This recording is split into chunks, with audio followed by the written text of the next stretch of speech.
अदनाए Elohim, यहोवा पाक जिंदा खुदा, वो जो कलाम हक, वो जो कलाम खुदा। आइए जोरदार हाथों से पाक खुदा के कलाम को वेलकम करेंगे।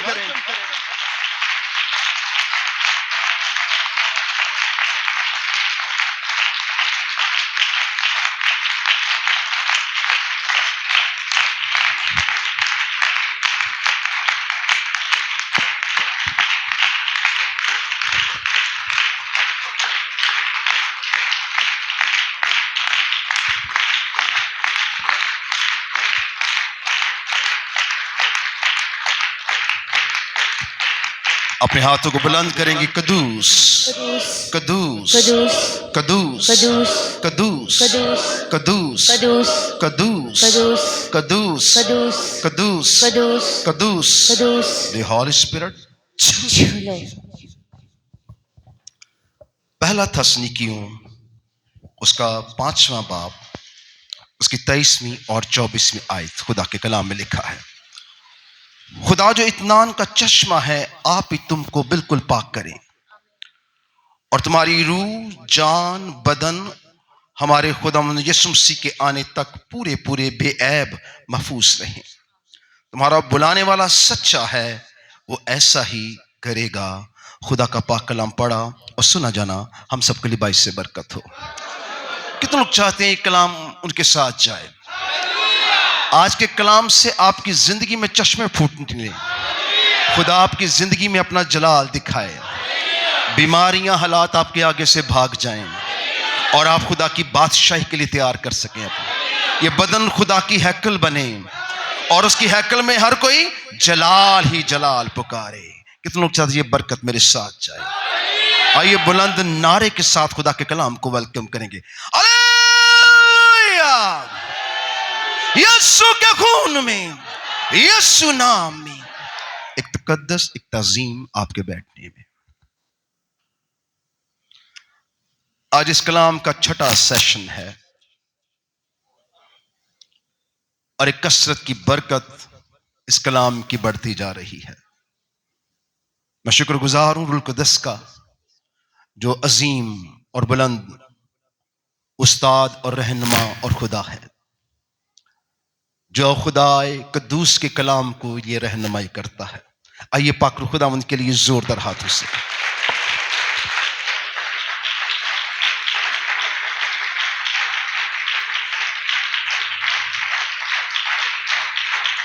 क्या ये जोरदार हाथ हैं? जब तक आपके हाथ जोरावर नहीं होंगे हम आगे नहीं बढ़ेंगे।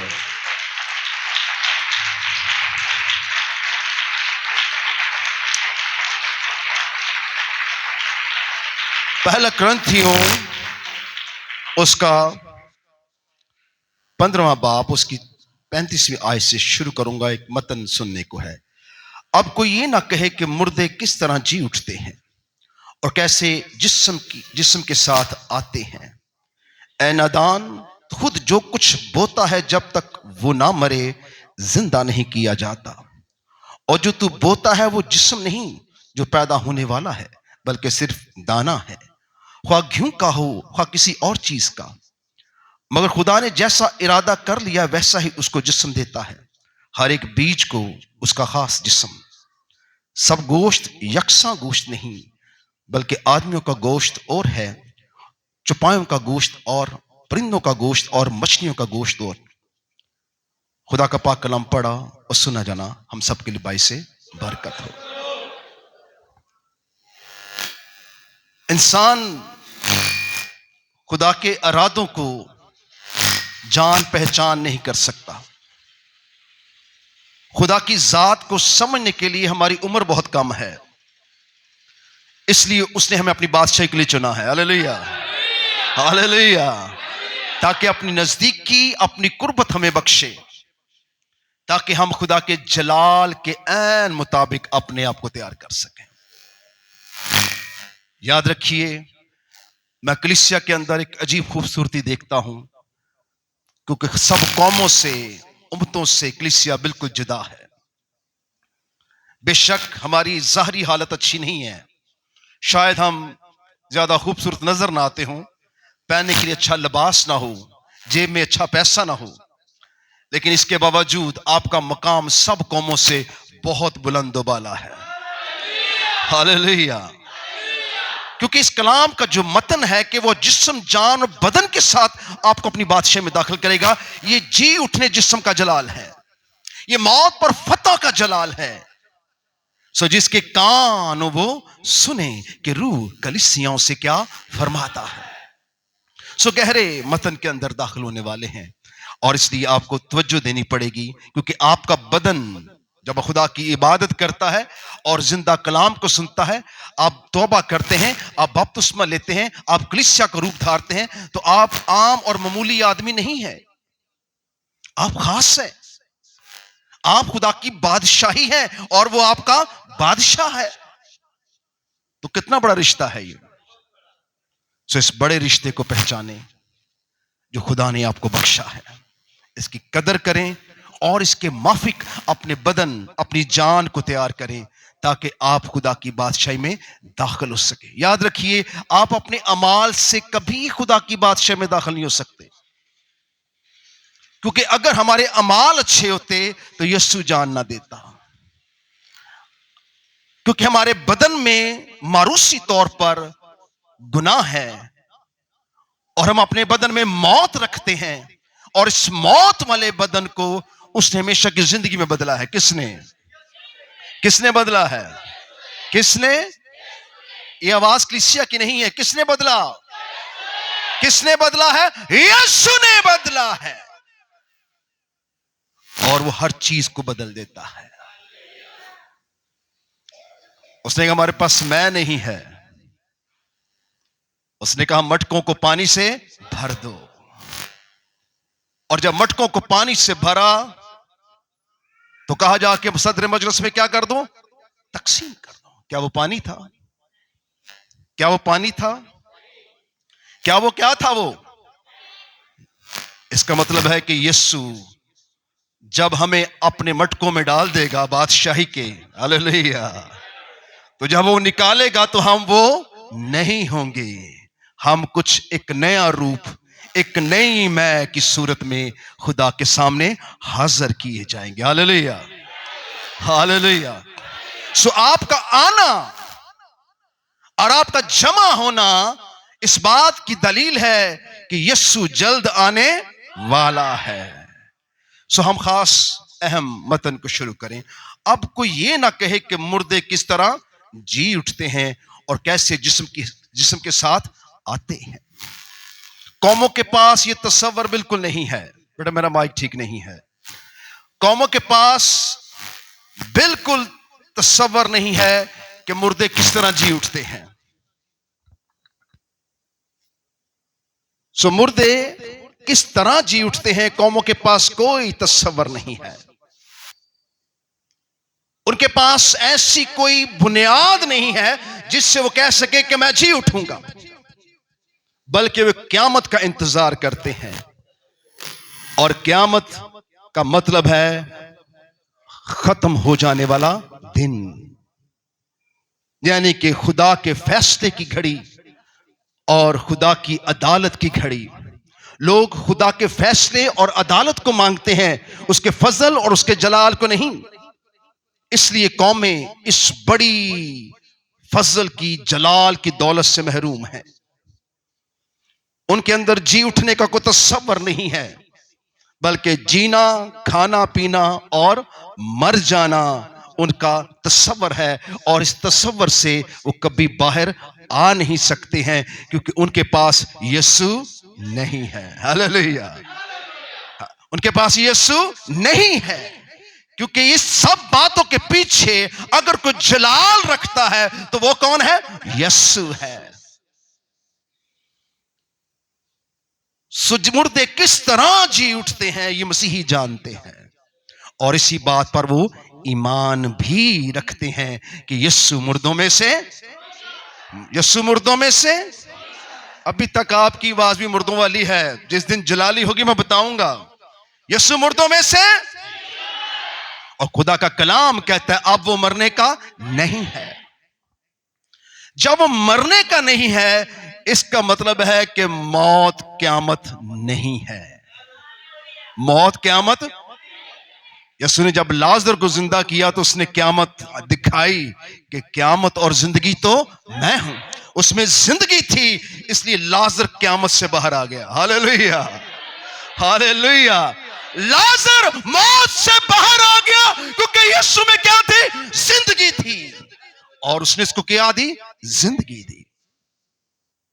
इसी तरह वो आपको मैं की तरह तब्दील कर डालेगा। Hallelujah, hallelujah. अभी तक बेस है। हालेलुया। तो खुदा चाहता है कि आप इस फजल को पहचाने जो उसने आप पर किया है,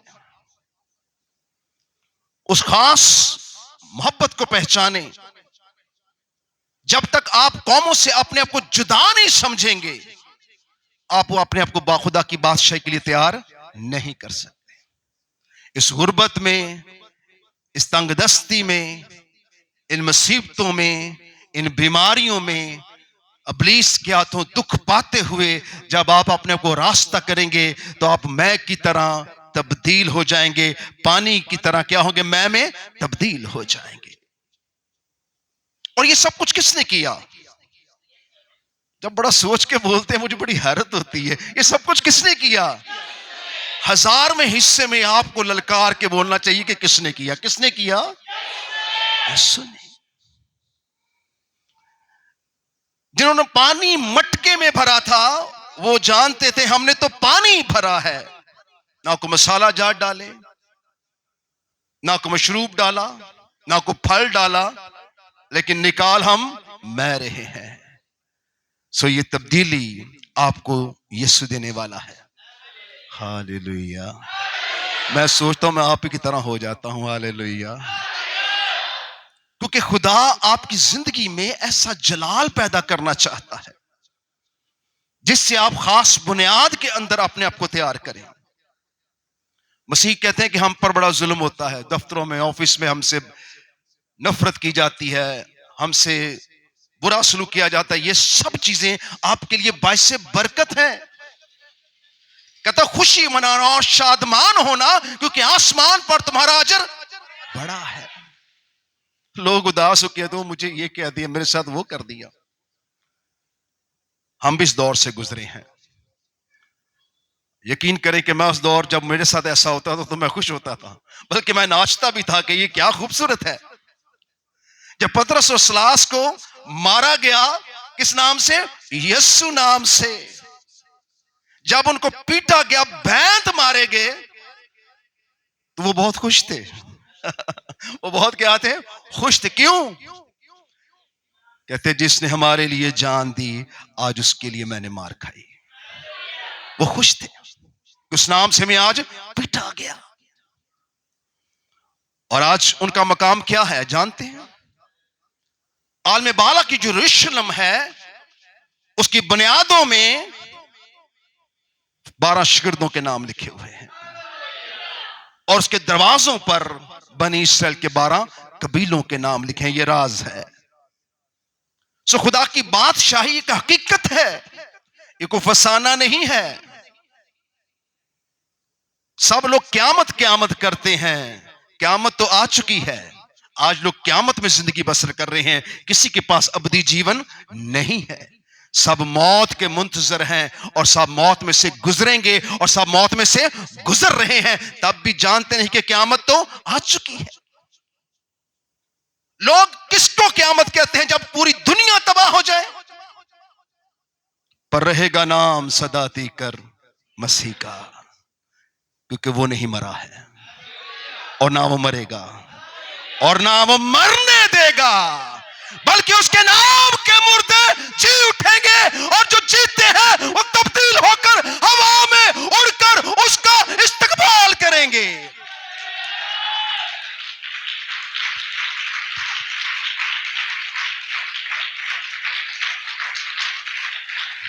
ये ढीले हाथ कहां से आ गए आपके अंदर?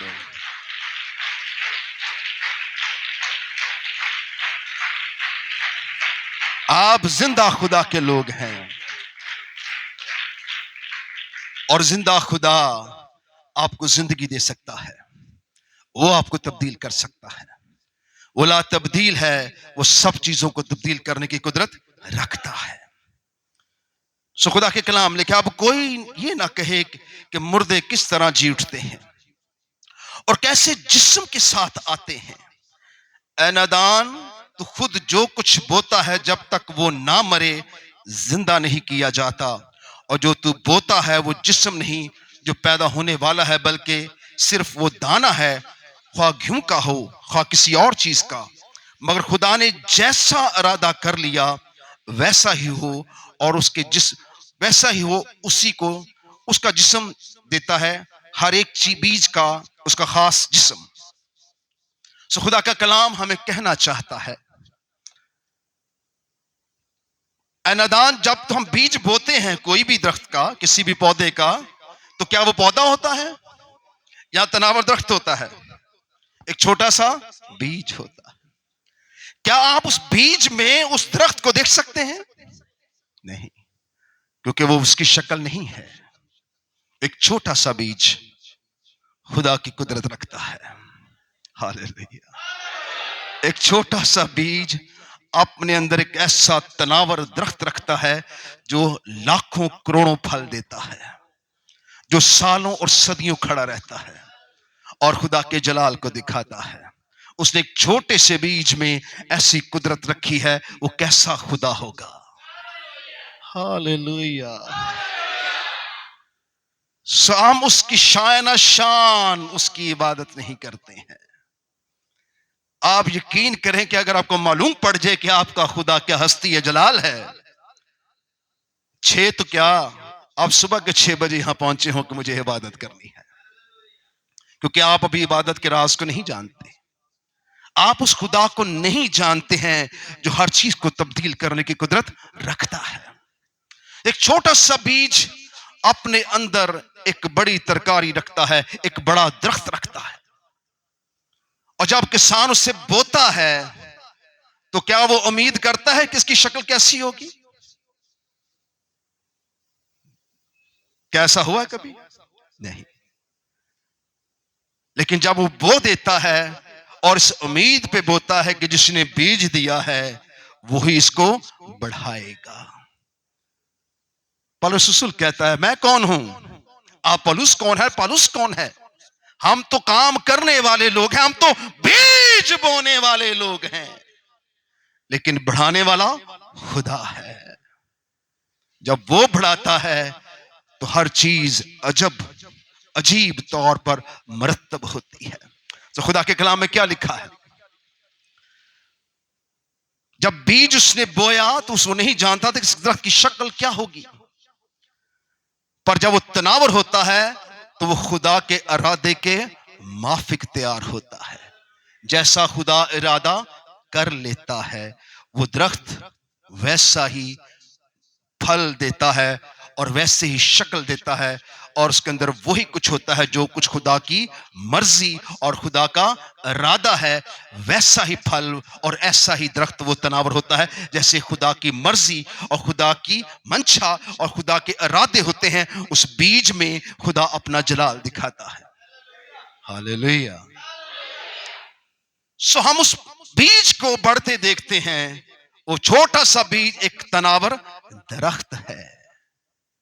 कहता, अगर तुम में राई के दाने के बराबर ईमान होगा, इस दरख्त से कहेगा जाके समुद्र में लग जा, तो ये तेरा हुक्म मानेगा। आज तक कभी ऐसा हुआ है? कभी ऐसा हुआ है? नहीं ना हुआ। सो यीशु ऐसे अजब काम करते हैं। अगर तुम में राई दाने के बराबर भी ईमान होगा, इस पहाड़ से कहेगा समुद्र में जा लग, तो वो तेरा हुक्म मानेगा। हम उस दुनिया में दाखिल होने वाले हैं जहां अजायब की धरती है।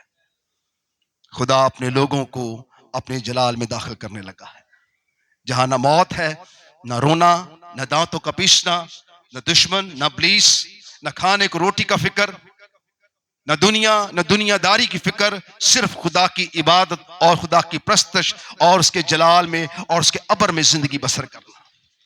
खुदा आपको एक ऐसा जीवन देने लगा है, जितनी मुश्किलें आप इस बदन में, इस जान में बर्दाश्त करेंगे, उतनी ही ज्यादा बरकत आपकी बादशाही के लिए आपके जिस्म में आ जाएगी। इसलिए दुख सहना बरकत की बात है, और दुख सहते हुए खुदा का शुक्र अदा करना यह आपको बाइस बरकत बनाएगा। सो एक छोटा दरख्त जब तनावर दरख्त बन जाता है तो वो हवाओं का सामना करता है, हालेलुया, वो मौसमों का सामना करता है, और फिर खुदा की कुदरत को जाहिर करता, अपने अंदर से फल पैदा करता है।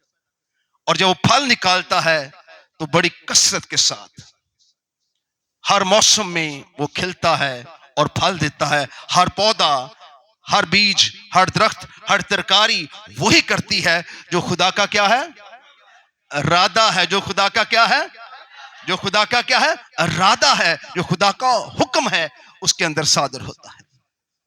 सो ये बहुत जरूरी है कि आप खुदा की बादशाही के भेद को समझें। खुदा का कलाम कहता है,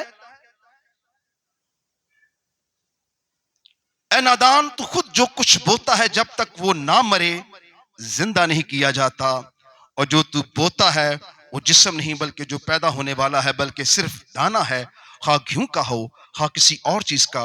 मगर खुदा ने जैसा इरादा कर लिया वैसा ही उसको जिस्म देता है, हर एक बीज को उसका खास जिस्म, हर एक बीज को उसका खास जिस्म। आपको भी खास जिस्म दिया गया है, हालेलुया। आप सबको एक खास जिस्म दिया गया है, और खास जिस्म किसने दिया है? आइए फिर खड़े हो जाएं। कुछ बातें बैठ के समझ में नहीं आती, और कुछ बातें आस्था बोलने से समझ नहीं आती, कुछ बातें बहुत बुलंद बोलने से समझ नहीं आती, कुछ बातें ऐसी हैं जो खुदा का कलाम ही हमारे ज़हनों में उतार सकता है, क्योंकि ये ना जोर से न ताकत से, उसके रूह से हो जाता है।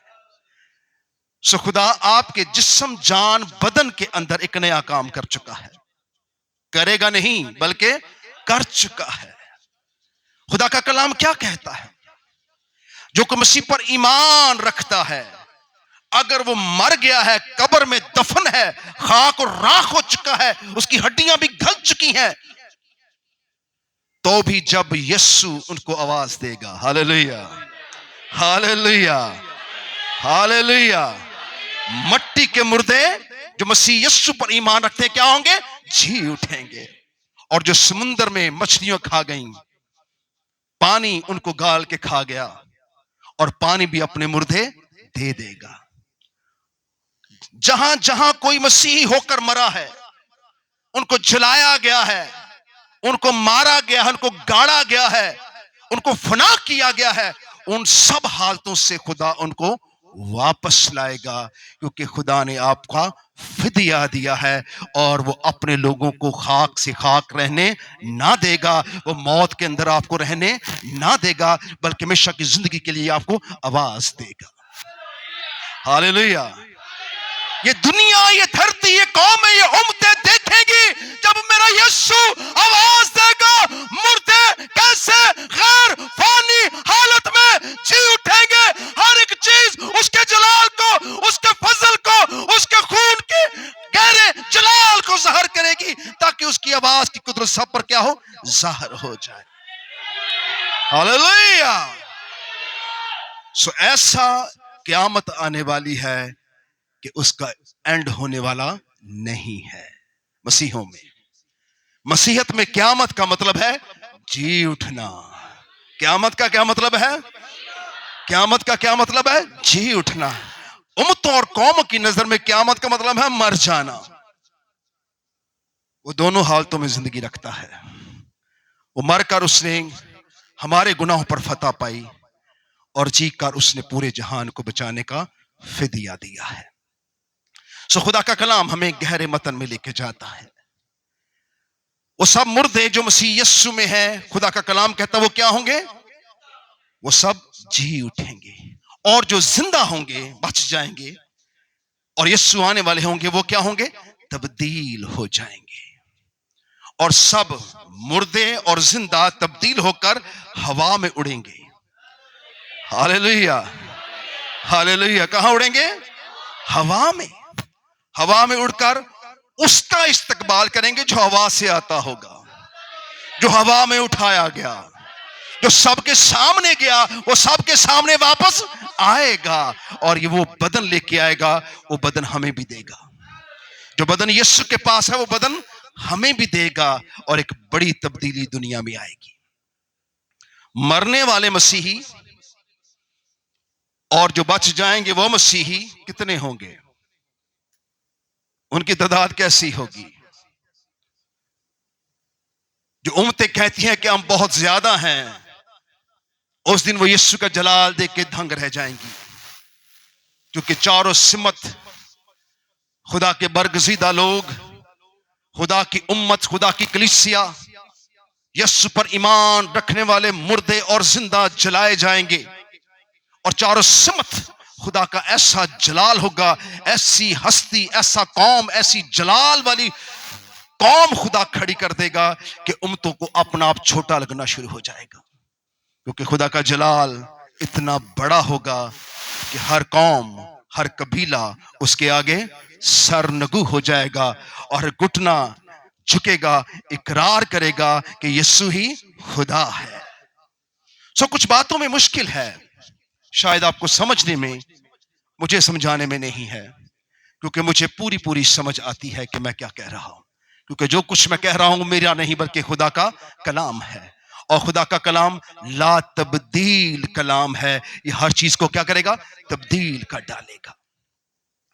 बदलाव का मौका आपको खुदा ने दिया है।